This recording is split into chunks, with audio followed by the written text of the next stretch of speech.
What's up, YouTube? Stocks by the numbers. Welcome back. Today I'm looking at UnitedHealth Group Incorporated, ticker symbol UNH, listed here on the New York Stock Exchange.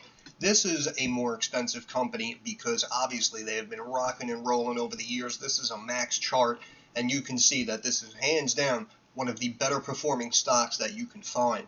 And this is the most heavily weighted stock in the Dow Jones 30, the Dow Jones Industrial Average. So basically, this company is health services, right? They do healthcare, and it has again been absolutely raging over the years. And I do understand that it's very expensive. It's over $500 a share. However, in my opinion, it seems that it will just inevitably go higher. And first of all, just looking at the chart here, you can see obviously it had these big runs back in the 90s and the early 2000s. And look at this right here. I want to show you this point right here, and you can see this is like August 2010. That was like the last time right here, this little window here, like 08 to mid-late 2010. This was the last time the stock really stayed below this 20-day moving average. And obviously, if we zoom in here, you can see we had the big drop there in March of 2020, along with everything else, and then, of course, immediately got back above it. So just imagine, just think about that for a second, going all the way back to, August of 2010. That was the last time this stock was really below this 20-day simple moving average, which is absolutely just ridiculously impressive. If we come down here and we look at the numbers, believe it or not, in my opinion, they really don't look too overinflated. We have a market cap of $477 billion. Companies paying a dividend yield of about 1.5%. We have a PE of a touch below 23. Companies earning $22.63 per share, coming in above analyst expectations on the EPS side for the last 4 quarters in a row. And just look at this growth here annually. 226 billion up to 242, 257, 287, and then last year in 2022, 324 billion. And what's interesting is if we switch over here to quarterly and we look at the first 2 quarters here for 2023, you can see 91.93 billion and 92.90 billion. Obviously, we add those up and we're at like 183 billion, which of course is ahead of schedule for 2023 annual revenue to come in even higher again year over year and come in above this $324 billion mark. So right now the company probably on track for about 350 to 360 billion for the year of 2023, which will mark yet again another year of year-over-year growth on the revenue side. And of course, the profit margin just slowly and basically maintaining like that high 5-6% level, and as of last year, 6.2%. So obviously, everyone needs insurance, and this company is really rocking and rolling. And even as you see here, if we look at the forecast, we can see we have 26 analysts looking at this stock right here. 20 are giving it a strong buy, 2 are saying to buy, and 4 are just telling you to continue to hold it. So every analyst is either telling you to buy or hold this stock, and we can see lowest price target here of about $520 a share, and of course we have our highest price target at $650 a share. And just look at this, it's really just nothing but green here when you look at this company. We're looking quarterly here at EPS numbers and revenue numbers here going all the way back. Look at that, 70 billion up into the 80s and then breaking into the 90s as of late. If we switch over annually, you can see nothing but beats across the board. And if we switch over annually on the EPS side, you can see nothing but beats across the board going back to 2016. So this company, in my opinion, will most likely continue to climb. And even at 477 billion, again, coming back here at 324 billion last year, the company's only trading about 1.5 times annual revenue as of last year, which is just ridiculous. If you look at all of these sectors here, again, it's really just been rocking and rolling across the board. The United Healthcare just consistently increasing. 2016, look at that, back at $148 billion back in 2016. From the United Healthcare segment, and now you can see just as of last year in 2022, over $100 billion more than what they were doing back in 2016. It's nothing to sneeze at, folks. And we see here too The Optum RX, as you see, down in 26, 27 billion, climbs into the 30s, the mid 30s, now almost 40 billion. Optum Health was only 8 billion, and then look at this, just immediately skyrocketed, especially, of course, after 2020. And you can see, I mean, look at this jump here. Just from 2019, we're talking like the last 3.5, 4 years here. The revenue from this segment, about 12 and a third billion. Now it's up to north of 30 billion. So the growth in revenue across the board when it comes to this stock is just absolutely ridiculous. And I can understand as to why, even if the Dow does continue to sell off and have a 7, 8, 10% correction, obviously they will most likely bring this down with it, but it's probably going to be the one that suffers the least, in my opinion. So again, I know it's very expensive. We're talking over $500 a share. However, again, this is what I always say when I say you have to follow the money, right? So a company like this, if I'm showing you over the years, they're just growing like a weed, and obviously they're consistently coming in above expectations on the EPS side, on the revenue side, and it doesn't matter whether it's for the quarter or it's for the year. It really doesn't matter. The company is absolutely kicking ass and taking names here. And you can see just in the U.S. alone, the revenue has almost doubled going back 2016, 179 billion, now it's up to 314 billion, and of course even expanding outside of the US, bringing in almost around 10 billion as of last year. So it's a company like this that you would want to own a piece of, in my opinion. As you can see, the dividend consistently increasing year over year. And again, I mean, it's nothing too crazy, right, because of how expensive it is. As you see here, for 22, they're paying $6.40 a share, which obviously seems like a drop in the bucket when we're talking about $500 a share. However, again, to have it consistently increasing over the years is what you want to see. And then, of course, if you do the DRIP, the DRIP, which is the Dividend Reinvestment Program, then obviously over the years you have an even more sizable position, because you're just constantly adding into more and more shares of UNH. If we come down here, we can see the PE currently sitting again at about 22.8. Not the highest it's been and not the lowest it's been. However, you can see for several years it was kind of between about 20 and 22. Then it had a big jump up to 27, pulled back to 25. Now it's sub 23. So, again, nothing is set in stone when looking at a few of these metrics. However, in my opinion, based on where it was and where it went, a PE here of 22 and change, may not be the worst case scenario for you. Price to sales here at about 1.38. Again, not the highest it's been, not the lowest it's been. You can see for several years it was as low as 0.8, got as high as about 1.3, and then jumped up in the last 2 years and has since pulled back a little bit. So this is what I always talk about when I mention find a brand name company like this that's doing phenomenally well on paper and just wait for them to pull back and have a sell-off, and then you have to step in and scoop up shares at a deeper discount.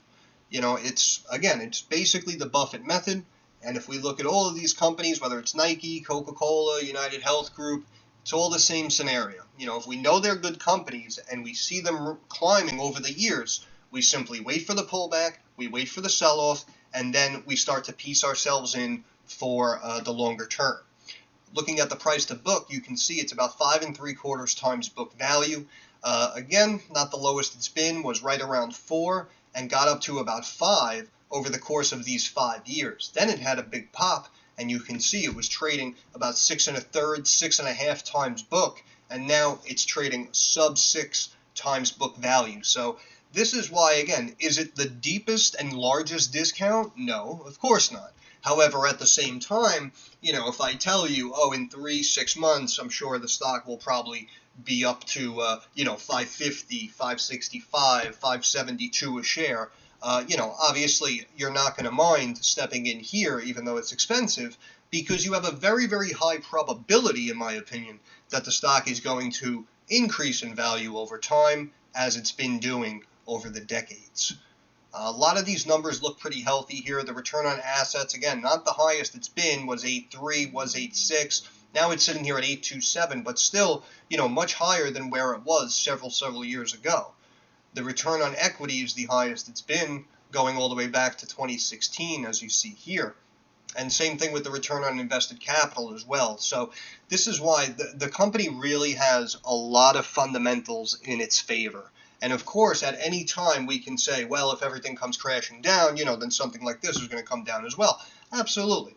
Absolutely. And I can completely appreciate that. However, again, with how solid and stable a lot of these fundamentals are, mixed with the company really only trading, again, about 1.5 times last year's revenue, we also at the same time can't definitively say that it is overvalued as well.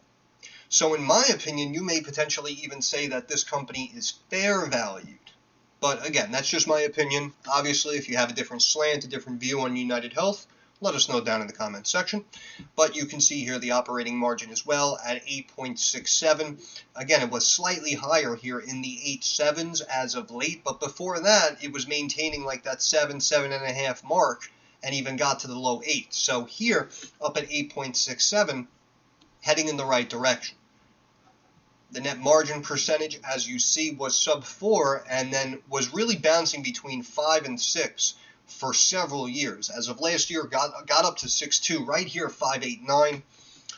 Again, that's not a big drop in my opinion. If they did take a few percentage points of a hit on the net margin, and then we're back at like 3.7, 3.8, then I can understand a potential tiny red flag being raised. And if you wanted to say that you would, sit on your hands, remain patient, and potentially get an even better price, then it's understandable. But again, just showing the stability of the stock over the years, the way it bounced off of that 20-day moving average over the years, I mean, that is definitely nothing to sneeze at here. You can see the company, positive cash flow. We switch over here, just look at this, nothing but green here, consistent increases.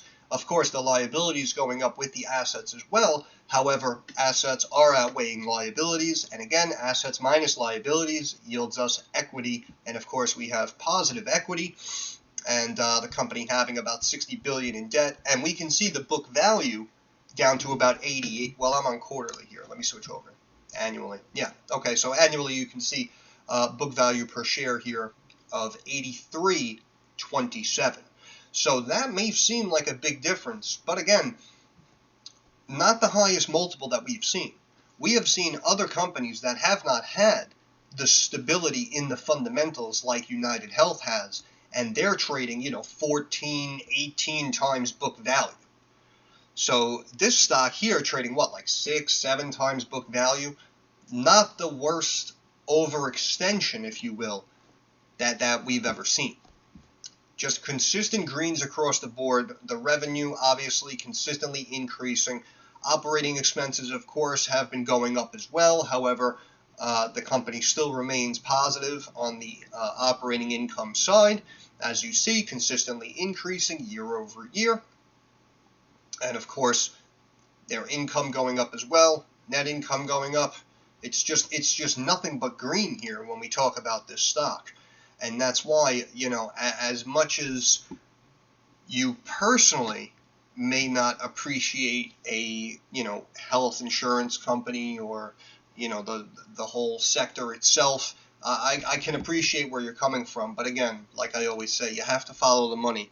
And, I'm sure going back 10, 20 years, I'm sure there were a lot of people who, would protest and hate on companies like Coca-Cola and McDonald's, but over the years, you cannot deny the growth, and you just cannot deny the consistent increases in revenue. And of course, as we see here, the more revenue that they're bringing in now, the higher and higher the profit margins are. So, I'm really seeing nothing but positivity here with UnitedHealth.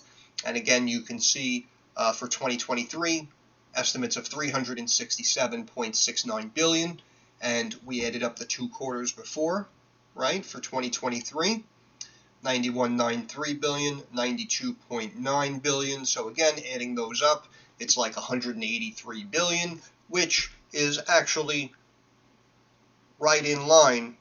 That's about 50% of this annual estimate for the year of 2023. So That's why chances are, in my opinion, the company will continue to just keep doing what it's doing. And again, we have the debt slightly increasing here. You can see the debt here is just a touch below $62.5 billion, but obviously the company just has a ridiculous amount of cash flow. And even in the short term here, with the liabilities outweighing assets, in the longer term, I mean, it's more like a 3-to-1 ratio. So that's why even the short-term liabilities outweighing the assets, in my opinion, really wouldn't be an issue here for a company like UnitedHealth. I mean, just look at this. Look at this extreme growth here over the years.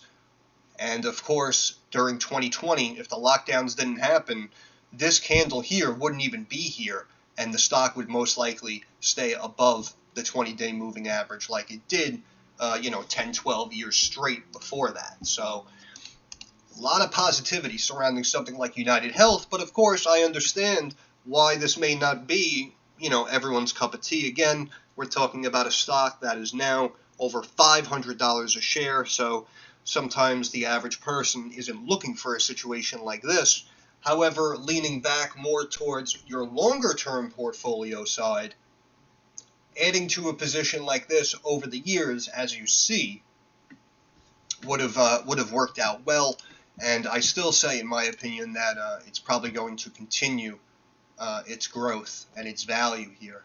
Switching over to stock charts, we're looking at the daily. The RSI is 63.6, and again, it recently got above this 50-day moving average. So of course, that's why I say we could have a sell-off here, and the stock could pull back to the low 500s or potentially slightly sub 500.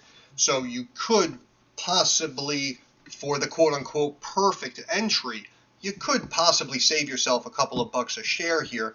But again, if this is a position that you're slowly piecing your way into, more for the longer-term portfolio, again, I would say, in my opinion, anytime you see like a slight dip or a couple of red days, that is probably when you're more than likely, pulling the trigger to add to the position here. The MACD has been rising. Looks like it's still climbing. The company posting earnings in 8 days. Let's go to these numbers here. Estimates of $91.41 billion, which I believe 91.4. Yeah, so that that's about $1.5 billion less than what they brought in last quarter. So, of course, the company could miss earnings and go lower. However, if we scroll back, you can see just green across the board here. You can see this is the last time that the company was struggling with some of the EPS and the revenue numbers, going all the way back to 2008, 2009 even.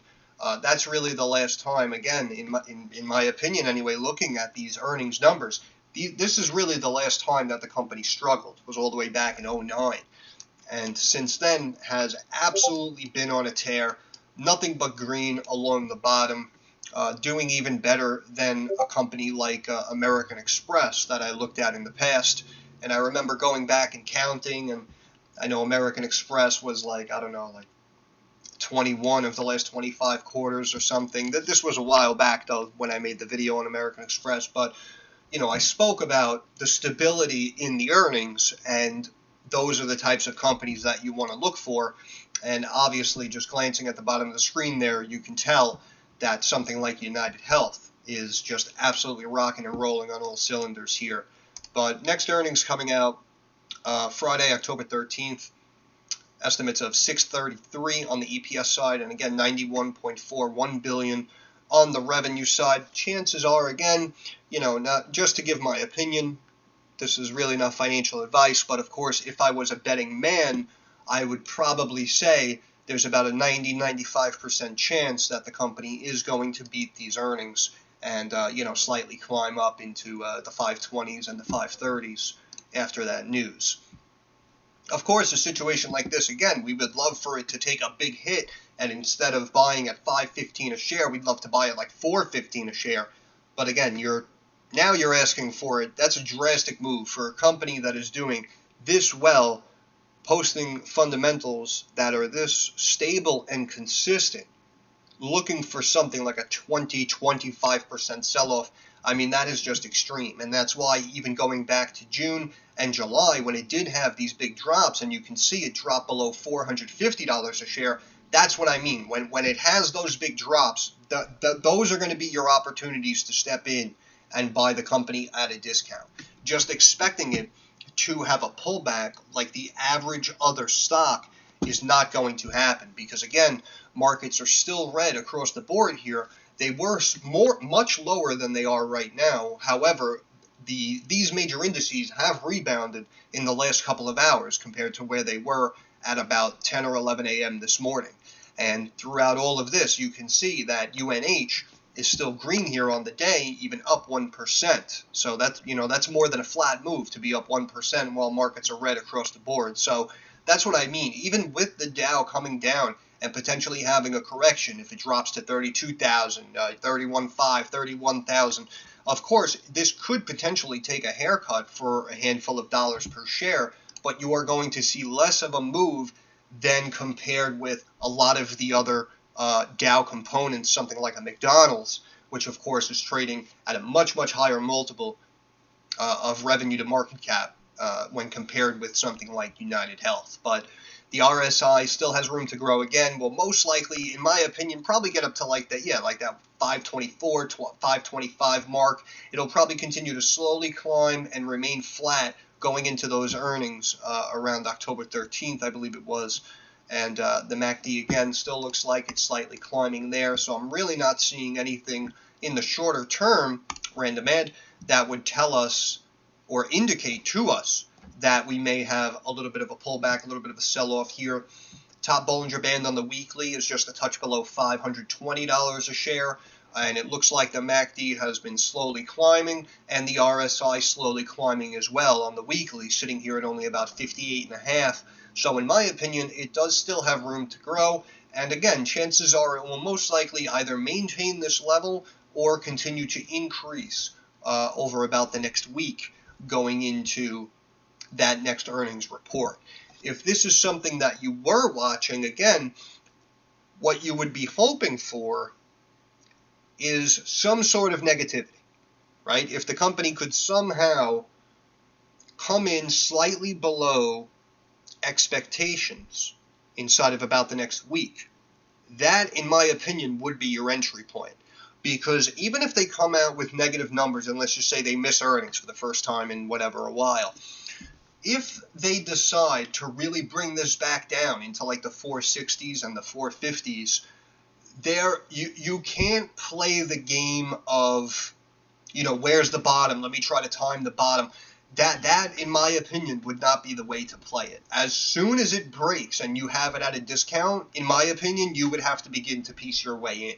Because if they crash this down to like 465 and you don't buy it thinking you can get 455, if they immediately bounce it the next day back up to like 480, in my opinion, it would be justified. Because again, trading only about one and a half times annual revenue, and we're talking again about the most heavily weighted stock in the Dow Jones Industrial Average. So, again, that's why they say bulls make money, bears make money, and pigs get slaughtered. That's the difference right there. If something like this dipped down into like the 480s and the 470s, you have to know that is a phenomenal entry price and a great discount, and you have to start piecing your way in. You can't just sit back and say, oh, well, it could pull back to 455, so I'm going to wait. That's what they talk about when they say pigs get slaughtered. So, again, I'm not exactly sure how popular a stock like this is really amongst a lot of you traders and investors on YouTube anyway, because I know a lot of people, the videos that get more views are, like the Soundhounds, the Stems, the Rolls Royces, the Fubos, right? All of these stocks that we looked at that are only a couple of dollars a share. I can appreciate the fact if you don't have a lot of liquidity, you're looking for cheaper stocks like that can really grow for you over the months and over the years. I completely respect that strategy. But again, at the same point, if you have more liquidity than the average person and you're able to consistently add to a long-term portfolio for yourself, your family, it's going to be more than likely these brand name companies that you're going to want to buy. More than likely, they pay you a dividend to own it, and you're, again, going to be piecing your way in more for the longer term. Your Coca-Colas, your McDonald's, your UnitedHealths, right? So remember, there's a reason why these certain companies, whether you agree with them or not, there's a reason why these certain companies are considered Dow components, and these are some of the most watched, most widely held investable companies out there. It's because these are some of the best companies that we have here in the States. So that's why I always talk about looking at a brand name company like a UnitedHealth or a McDonald's and catching it at a deep discount. And that's basically it. There really isn't much to say. There's really no need to, again, completely dissect the company and really look and get too intricate here. It's just really not necessary. Sometimes with certain situations, we just know. We just know what is going to continue to grow, what looks good, what is potentially viewed as a stock trading at a discount, right? We've seen a lot of other stocks trading 3, 6, 11 times annual revenue. So we're expecting them to sell off with the rest of the market. But again, a stock like this, $478 billion, and the company brought in $324 billion in revenue last year. So again, trading 1.5 times last year's revenue. And even if we double this, right? Even if we go from 1.5 times to 2 times, now you're talking about like 650 to 700 billion, right? Which of course would be a big increase from where we're currently trading at right now from this current valuation. So obviously the PE would jump up to close to 30. The market cap would be 650, 670 billion. And of course, you're talking about like a 40% move or something like that. So now you're looking at like a $750, $800 stock or something like that.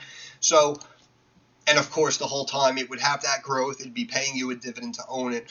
So, I know sometimes, we all want the stock that's, $1.10 a share that's going to explode to $14 a share.